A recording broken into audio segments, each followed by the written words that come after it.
ఇప్పుడు లేటెస్ట్గా ఏంటంటే Iranian cargo ship Bandar Abbas port నుంచి చైనాకు వెళ్తోంది.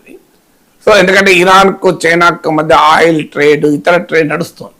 సో దాన్ని అమెరికన్ నావల్ బ్లాకేడ్ ఉంది, ఎట్లెళ్తారు మీరు అని చెప్పి, అంటే ఇరాన్ పోర్ట్లోకి ఎవరు రాకూడదు ఎవరు పోకూడదు అన్నది అమెరికా వాదన. ఫలితంగా ఇరాన్ కార్గో షిప్ పైన ఫైరింగ్ చేసింది అమెరికా. చేసి ఇరాన్ షిప్ను కైవశం క్యాప్చర్ కూడా చేసుకుంది. అది ఇరాన్ కూడా ధృవీకరించింది, ట్రంప్ కూడా ప్రకటించాడు మేము ఇరాన్ షిప్ క్యాప్చర్ చేసుకున్నాం, మా దగ్గర ఉందని. దీంతో ఇప్పుడు ఆ ప్రాంతంలో ఉన్న వార్షిప్స్ పైన ఇరాన్ డ్రోన్ అటాక్ చేసింది. అయితే ఎంత నష్టం జరిగింది అనేది ఇంకా తెలియదు. మీకు డ్రోన్ అసలు నష్టం జరిగిందా లేదా, సింబాలిక్గానా, అది సబ్స్టాన్షియల్ తెలియదు. బట్ అమెరికన్ వార్షిప్స్ పైన ఇరాన్ దాడి చేసినట్టుగా ప్రకటించింది. సో అందువల్ల ఈ సిచ్యువేషన్ మీకు ఈ క్రోనాలజీ ఏమర్థమవుతుంది క్లియర్గా, Trump is not honouring his own words. మీరు స్టేట్ ఆఫ్ హార్మోజ్ బ్లాకేడ్ తొలగించండి, యుద్ధమే ఆగిపోతుంది.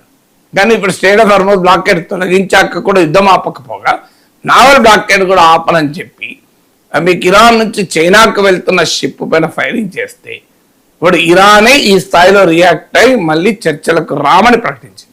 ఆల్రెడీ సెకండ్ రౌండ్ ఆఫ్ చర్చలకు మేము వెళ్ళాము అని ప్రకటించేశారు.